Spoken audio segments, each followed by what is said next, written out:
L'image passée nous interpelle sur notre relation avec les richesses de ce monde. Le problème essentiel de ce jour, ce ne sont pas les richesses elles-mêmes, mais le fossé qu'elles creusent souvent entre ceux qui les possèdent, c'est-à-dire les riches, et ceux qui n'en possèdent pas, les pauvres. Bien souvent, en plus des inégalités sociales que causent les richesses, il arrive que ceux qui les possèdent arrivent à ne plus être sensibles à la misère de ceux qui n'en possèdent pas. Cette situation devient plus alarmante lorsque les riches se laissent aller dans un luxe insultant au point de ne plus voir le danger ou le malheur qui rôde autour d'eux. Ce fut le cas des riches insouciants à qui s'adresse le prophète Amos dans la première lecture du jour. Ainsi parle le Seigneur de l'univers. Malheur à ceux qui vivent bien tranquilles dans Sion, et à ceux qui se croient en sécurité sur la montagne de Samarie.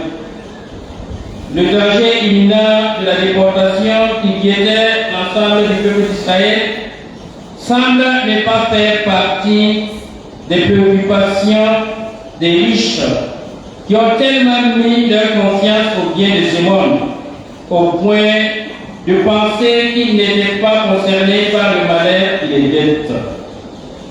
Vautrés sur leur divan, ils mangent et boivent des mets odieux. Ils se frottent avec des parfums de luxe, mais ils ne se tourmentent guère du désastre d'Israël. Frères et sœurs, on ne peut pas vivre dans un pays comme le Burkina Faso sans se sentir interpellé par ce texte. Avec la situation sécuritaire alarmante qui prévaut, pendant que nos braves et intègres forces de défense et de sécurité meurent presque chaque jour sous les balles assassines des terroristes, pendant que les villages entiers sont obligés de fuir face à la dictature des hommes sans loi ni foi, pendant que nos autorités internes se tirent les cheveux avec des nuits blanches pour trouver des solutions contre ces ennemis invisibles de la paix, on trouve des citoyens de ce même pays qui ne font que des revendications matérielles et purement égoïstes. Beaucoup ne se préoccupent que de leur argent, leur boulot, leurs biens, leur confort matériel, leurs intérêts égoïstes. Dans les grandes villes, les localités qui n'ont pas encore été touchées par le fléau des terroristes, comme Ouagadougou, les maquis et les boîtes de nuit continuent de vibrer normalement 24 heures sur 24. On danse, on boit jusqu'à s'animer. On fait la fête sans tenir compte du malheur des autres, comme si rien ne se passait dans le pays. Ici, c'est Ouagadougou. Là où il y a la terreur, c'est le Burkina Faso. Nous sommes fous. On pourrait donc paraphraser ces paroles du prophète Amos. Ainsi parle le Seigneur de l'univers. Malheur aux Ouagalais qui vivent bien tranquilles et ceux qui se croient en sécurité dans la ville de Ouagadougou. Ceux qui font les fêtes, qui ont pris des voies publiques pour faire des parkings, ceux qui mangent et boivent jusqu'à s'animer et qui sont insouciants. Malheur à eux. Malheureusement, ces personnes ne sont pas ici. Bien voulait les parler face à face, comme le prophète Amos disait jadis aux riches de Sion de Sarah. Malheureusement, ces personnes ne sont pas ici. Mais vous serez ma voix pour les transmettre. C'est très bien que vous les connaissez. Ne nous flattons pas, chers frères et sœurs. Personne n'est en sécurité dans ce pays, car ces ennemis invisibles de la paix ont déjà donné la preuve qu'ils sont capables de frapper aussi bien dans les régions du Sahel et du Nord, comme au cœur de la capitale du pays, à l'intérieur même des camps militaires. C'est pourquoi nous devons tous prendre à cœur la question sécuritaire de notre pays et l'inscrire au centre de nos préoccupations et de nos prières. Malheureusement, chacun fait ce qu'il veut et on ne dit rien. C'est le signe d'un pays où les gouvernants n'ont pas d'autorité. Ne nous laissons pas prendre par des intérêts égoïstes basés sur les richesses qui pourraient nous faire perdre de vue ce qui est essentiel. Mieux, évitons que les biens de ce monde nous rendent insensibles à la misère des autres, comme l'a fait ce riche qui n'a pas su se préoccuper du triste sort que vivait le pauvre Lazare devant sa porte. Fait que chantons le Seigneur, tous mes frères qui t'y répondent, à leur souffrance et à leur appel, que mon cœur ne soit pas sourd.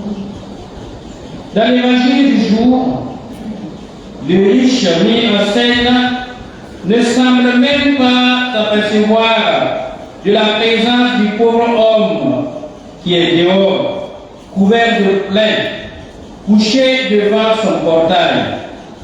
Son péché, ce n'est pas le fait d'être riche, mais le fait de laisser ses richesses fermer son cœur et ses mains. Son péché, c'est son cœur insensible à la misère du pauvre qui propulsait juste à sa porte. La finalité de cette parabole est de nous donner cet avertissement. La fortune qui souvent rend aveugle sur la misère des autres peut aussi nous rendre aveugles sur notre propre fragilité humaine. La mort vient nous rappeler périodiquement que nos richesses ne pourront pas toujours nous protéger ou nous garantir tout. Soyons riches, mais pas avec les portes, les mains et le cœur fermés. Ouvrons-les pour voir souvent ceux qui sont dans la misère et agissons sans cesse pour tirer les pauvres de la misère, car le fait, Dieu a prévu leur part dans ce qu'il nous a accordé. Et dans la prière de notre Père, nous disons ceci. Donne-nous aujourd'hui notre pain. Oui, nos richesses viennent, si nos richesses viennent vraiment de Dieu, sachant que Dieu ne donne jamais un bien ou une richesse pour nous seuls. Il y a toujours la part des pauvres dans les biens que Dieu nous donne. Refuser donc d'aider les pauvres avec les biens que Dieu nous donne nous rend coupables d'un grand détournement terrible qui risque de briser un grand fossé entre nous et le paradis. C'est ce qu'Abraham a rappelé aux riches lorsqu'étant dans le mouvement. Celui-ci a demandé que l'on permette au pauvre Lazare de venir le soulager avec un peu d'eau. Il y a un grand abîme qui a été placé entre nous. ce grand abîme, c'est le fossé que nos propres richesses créent entre nous et les autres. Ce sont les multiples formes d'inégalité sociale qui nous éloignent les uns des autres. Si nous ne travaillons pas à les réduire dès ici-bas, au ciel, il sera trop tard. Ceux qui se seront éloignés des pauvres ne pourront plus se rapprocher de Dieu et toujours du côté des pauvres et des faibles. Sachant donc que c'est maintenant que tout se passe. C'est maintenant que nous sommes solidaires avec ceux qui sont dans le besoin ou que nous creusons un abîme profond entre eux et nous. Le riche de la parole a perdu l'occasion propice. Maintenant, il est trop tard. Il a passé sa vie en futilité, en vêtements de luxe, en festins savoureux. On pourrait actualiser la liste avec ceux-là qui gaspillent leur temps de leur argent régulièrement dans les boîtes de nuit, les débits de boissons, pendant que non loin d'eux, d'autres cherchent difficilement à manger et à se soigner et à se vêtir dignement. Ne voyons-nous pas ces pauvres Lazare dans nos hôpitaux, dans les rues de nos quartiers? Ne voyons-nous pas ces pauvres Lazare dans nos poches? Nous sommes à la porte de la rentrée scolaire et beaucoup d'élèves ne vont pas fréquenter par manque de moyens. Et à côté, nous avons des parents, des voisins qui sont hyper riches et qui n'ont rien à faire avec leur richesse. Pendant ce temps, nous sommes dans la misère. Quel contraste. N'oublions pas le devoir de solidarité que nous avons vis-à-vis de ces pauvres qui ont besoin de nous aujourd'hui. Demain, ce sont eux qui nous aideront à rentabiliser notre vie devant Dieu. Ainsi, au moment de nous endormir chaque jour, Dieu nous invite à faire notre examen de conscience autour des questions suivantes. Qu'ai-je fait de mon argent et de mes biens aujourd'hui? Dans ce que Dieu m'a donné, combien est-ce que j'ai pu donner aux pauvres? Quel investissement rentable ai-je pu faire aujourd'hui pour garantir mon ciel demain? Pour nous chrétiens, la meilleure façon d'investir sur cette terre, c'est d'investir dans l'homme en l'aidant à sortir de la misère, en l'aidant à réussir sa vie. Celui qui ne le fait pas, ce genre d'investissement des ici-bas, risque d'arriver de l'autre côté, les mains, le cœur vide, de bien à présenter à Dieu. Pour finir, frères et sœurs, même si les hommes et les femmes de notre temps baignent dans l'insouciance, le laxisme et la politique morale, sachons que nous chrétiens, nous avons un combat à mener sur cette terre. Ce combat nous est défini par Saint Paul dans la seconde lecture de ce 26e dimanche, dont je vous invite à retenir les mots qui suivent.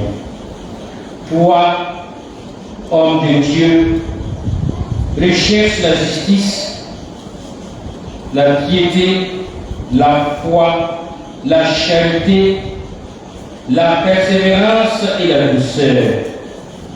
Mène le bon combat.